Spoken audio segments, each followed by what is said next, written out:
The country Nigeria, before 1914, was not a single seamless entity.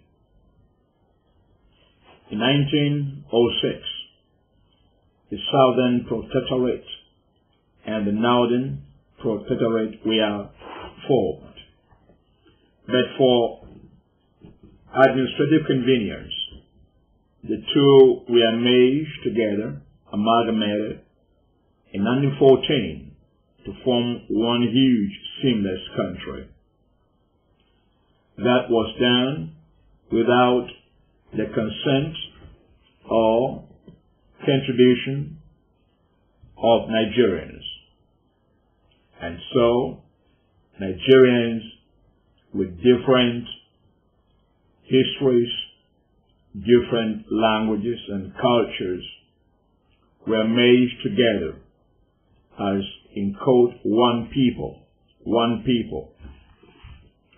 But that was not a kind of chemical mixing. It was ad hoc. It was done for the convenience of the British Empire and not for the convenience of Nigerians. After that amalgamation of 1914,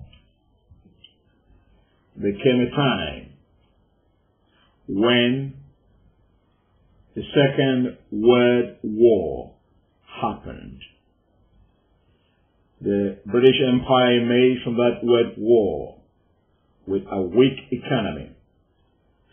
At the same time, there were agitations in many of her colonies for political independence. India got her political independence 2 years after the World War in 1945, and Ghana got hers, Nigeria's neighbor, 12 years after, in 1957. Because of the wind of change was blowing across Africa at that time. Because of the agitation for political independence by Nigerians at that time, it was only a matter of time before Nigeria got her political independence. When I talk of agitation by Nigerians for political independence, I am referring to agitation by Southern Nigerians. Northern Nigerians were not in a haste to gain political independence at that time. The British had a different setup in northern Nigeria. They ruled through the emirs. They did not tamper with the socio-political structure in place at that time. The emirs had their own sphere of influence intact, not disrupted by the British. In fact, a British official made a comment at that time, Mr. Harold Smith, that it was very difficult in the north to know when British rule stopped and northern rule started. In fact, the colonial secretary that said he had found a man, Frederick Lugard, said that he had given leave to Frederick Lugard to perform the marriage between the well-behaved youth of the north and the southern lady of means. So, in the mind of the creator of Nigeria, northern Nigeria was to dominate and lord it over southern Nigeria, whom Sir Lewis Harcourt recognized by that statement was more endowed. So, the seed for inequity, the seed for imbalance in influence in Nigeria between the North and the South was sown by the British themselves. Political parties were formed shortly before elections in 1951. There were three parties at that time.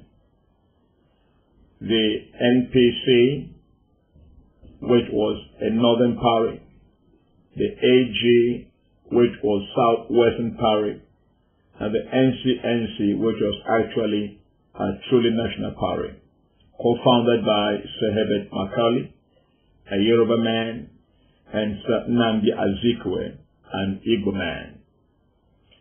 Herbert Macaulay was the president, while Nnamdi Azikiwe was the secretary.